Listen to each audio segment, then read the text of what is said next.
Lupe! Yan! Mga singko, habang maganda pa ang sikat ng araw, banatin na natin ng video. Dahil nga, sayang ang sikat ng araw. Kung mamaya uulan na, hindi tayo makapag-video. So, ngayong araw na ito mga singko, meron tayong bad news at meron tayong isang good news. Ang bad news, siyempre unahin na natin ang bad news dahil malungkot Ang bad news, kung naaalala nyo yung ating nilipat-lipat na itlog, mga singko, ng stencil, dahil nga di ba napisa yung isa, hindi nakalabas yung isa. Yung isa na buhay, mga singko, nilipat-lipat natin. Ang kasamaang palad, mga singko, hindi na siya nag-survive. Namatay din lang, mga singko. Medyo mahina talaga yung young bird niya. Ang nangyari, namatay na siya, hindi na siya talaga sinubuan. Pero umabot naman siya ng ilang araw, mga singko, dahil nga tinatry natin siyang i-handfeed, kaso talagang wala, hindi kinaya ng ating powers na buhayin yung ating anak ng stencil. Kaya ang nangyari, namatay din lang, mga singko. Kaya yun ang medyo malungkot dahil stencil na nawala pa ng ganun-ganun lang, sayang. Tagal lang hinintay natin. Ngayon, ang good news, mga singko, ito, medyo matagal-tagal ko tong tinago sa inyo. Talagang hindi ko siya pinakita. Kasi kada may pinapakita akong napipisa, mga singko, parang nauusog. Ibig sabihin na parang nauusog, parang lagi namamatay. Ha? Kupo-kontra yata. Hindi, lagi namamatay. Kada may bibidyohan tayo. Tapos minsan, mamamatay yung isa, mabubuhay yung isa. Laging ganun, mga singko, laging parang nauusog siya kapag napapakita natin sa video. Kaya ang ginawa natin, medyo tiniis ko talaga siya, mga singko, na hindi siya i-video. Ngayon, mga singko, ipapakita ko na sa inyo na meron tayong hindi isa dahil dalawa silang napisa at ngayon medyo malaki na, kaya medyo tinitiis ko to, mga singko, na hindi ko talaga siya ipakita sa video natin. Ngayon, dahil medyo mukhang healthy na sila at mukhang mabubuhay na, huwag naman sana po. Mabubuhay na to, mga singko. Dahil ito yung anak ng ating mga bukara. Kung makikita nyo yung ating bukara, hindi na sila naglinimlim.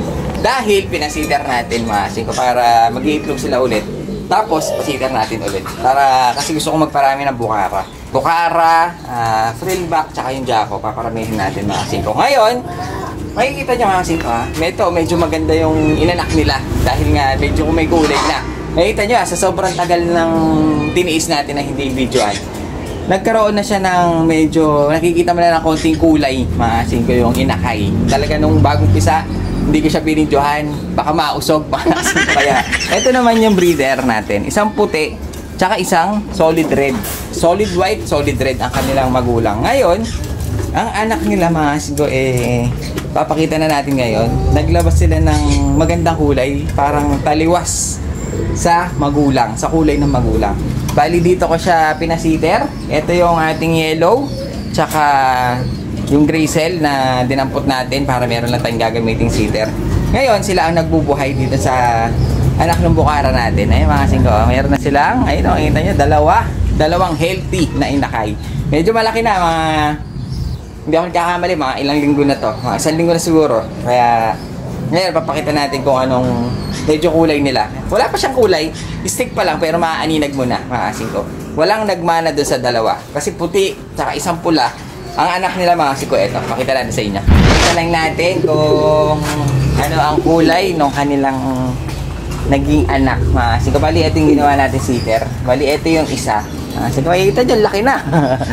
Talaga tiniis natin. Kung makikita nyo yung kanyang buhok sa paa, mga singko, ang hahaba na, ayun, no?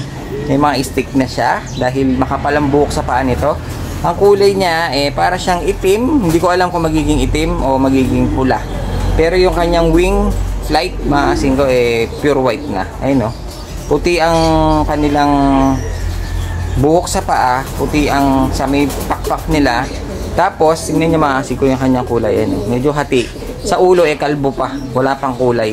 Kaya sa tingin ko, kamukha ito nung unang nakuha natin na black, tas white flight, white yung buhok sa paa, saka yung sa may ulo niya ay puti. Parang ganito siguro ilalabas niyan. Ngayon, asing ko, dalawa ito na magkamukha. Bali, ang kanilang kulay ay parehas. Ayun, no? Ayun, no? May white flight din, pati buhok sa paa, white flight din. Medyo malaki na, masing ko. Bali, ito i-update natin. kapag medyo lumalaki-laki na siya, mga singko. So, meron tayong isang good news na nabuhay, mga singko, na dalawa pa, hindi lang isa. Dalawa na magka-size sila, ibig sabihin healthy. Ayun, yan ang inaalagaan natin mabuti dahil nga pinasiter lang natin, no? Singko. Baka mamaya, hindi ko talaga siya hindi natin siya binidyohan dahil nga nauusog, namamatay, mga singko. Kaya pag meron ako minsan na binibidyohan, hindi nakakasurvive. Bakit kaya? O kaya minsan nakakasurvive, mamamatay yung isa. Ngayon, hindi natin siya binidyohan. Buhay ang dalawa. Ipin natin ang pinaka-parents. Bali, ito yung pinaka-parents, mga singko. Ay, ganyan yung barako niya.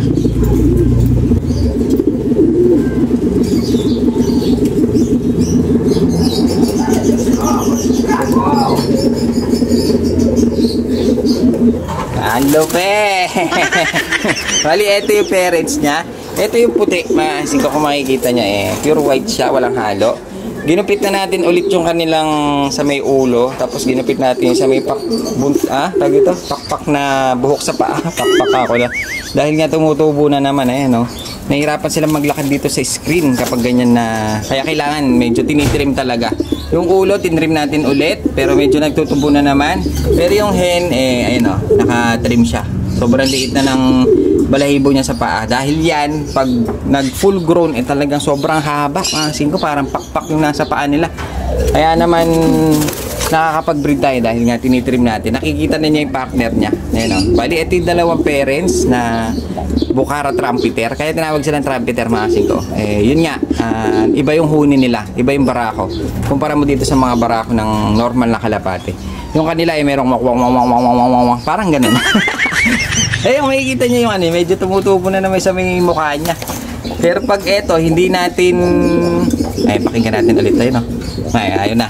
Kasi pag hindi natin tinrim, hindi nila makikita yung isa't isa. Parang lonely sila. Parang nakapayong yung kanilang ulo. Hindi nakikita yung mata, hindi nakikita yung tuka. Kaya ginagawa natin, mga singko, tinitrim natin para makita nila yung partner at saka makapag-asawahan. Silipin natin ulit yung kanilang mga young bird, mga singko, dahil dito ko talaga siya nilagay para mabuhay. Ayoko pagsubuin yung Bukhara natin dahil nga minsan hindi sila marunong magsubo, tsaka para hindi malaspag yung ating breeder. Para sa susunod na itlog niya pwede pa siyang makapagsubo kung sakali. Diba? Makakapagparami tayo agad kapag may sitter. Makita niyo yung buhok niya sa paa, mga singko, tingnan niyo, puti na siya. Yung kanyang flight puti na rin. Yung kanyang kulay, hindi pa natin makita kung itim ba yan o pula. Kasi meron chance maging pula, may chance na maging itim. Kaso, yung kanyang ulo, makikita niyo, meron ng guhit. Ayun, makikita niyo, banda dito itim. Ayun, banda dito itim na. Sa may ulo wala pang kulay. Kaya ang mangyayari, baka puti ang kanyang ulo. Yung kanyang puyo puti. Napakaganda kung titignan natin.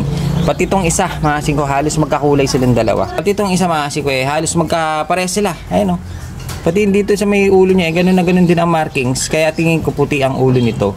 White ang kanyang muff. Tawag kasi dun sa buhok sa paa, muff. White ang kanyang flight. Tapos ang kulay wala pa. Hindi pa lumalabas. Stick pa lang. Pero healthy na yung mga ibon natin, mga singko. Ayan, Wag naman sana madisgrasya. Wag naman sana. Dahil na-videoan na natin. Ayan, Ngayon, babalik na natin doon sa mga sitter. Ito yung pinag-sitter natin. Ito, napakaganda pa nito. Singko, galing pa to kay Mark J. May papel yan, mga singko. Crested na yellow. Tapos pinarisan lang natin siya ng isang grisel para meron lang tayong gamiting sitter. So, marunong naman silang bumuhay. Nakita nyo, walang nabansot. Magkasinlaki. Medyo bata pa nga lang. Pero update natin sa susunod kung ano magiging kulay ng ating mga young bird. Ayan, mga singko. Pero sa tansya ko ito, parang itim. Kaso dito hindi pa alanganin pa. Pero sana mag-ibang kulay para hindi naman itim. Maganda sana pula na tas dito itim para medyo mas maganda ang datingan ng ating Bukhara. Bali ito, mga singko, hindi natin siya ititrim. Hindi ko muna, kasi hindi naman natin ibibreed, young bird pa naman. Hindi ko siya ititrim para makita nyo yung talagang full grown kung anong itsura talaga ng Bukhara. Kaso sa breeder kasi, mga singko, kailangan ititrim natin para makapag-breed sila. Dahil pag hindi natin tinrim, talagang napakabagal mag-breed, mga singko. Minsan hindi pa nag-fertile. Dahil nga hindi nila makakita yung kanilang partner. Pero dito hindi natin ititrim to dahil nga gusto ko makita nyo kung ano itsura talaga ng bukara kapag hindi nakatrim. Kung gaano kahaba yung buhok niya sa paa, kung gaano kalabong yung nasa ulo niya, mga singko, na natatakpan na yung ulo, mata. Makikita nyo kung kapag lumaki to, wag naman sana madisgrasya. Healthy pa naman sila. Pasalamat na lang tayo dito sa dalawang seater natin at napakagaling. At medyo papalitan na natin yung kanilang buhangin, medyo basa na, kaya inaasikasuhin natin. Hindi natin sila hayaang maging hindi healthy. Singko, yun o, natapakan na. Naisorbo na sa atin. So, iwanan na natin. Nakajackpot tayo ng dalawa. Saan ka pa? Galingan nyo. So, ayun na nga, mga singko. Meron tayo isang namatay. Pero, meron na makapalit na mas maganda. Dahil mas mataas ko ito nabili. Mas mahal sila. Gusto ko silang paramihin. So, yun lang video natin ngayon. At least nakita nyo na ang ating mga bukara isang proven breeder na. Ibig sabihin talagang nag-aanak sila. Makakapagparami tayo dito sa dalawang to. Pero kay kulot, hindi pa nagpe-fertile. Ibiyakin ko na yan. Break na kayo.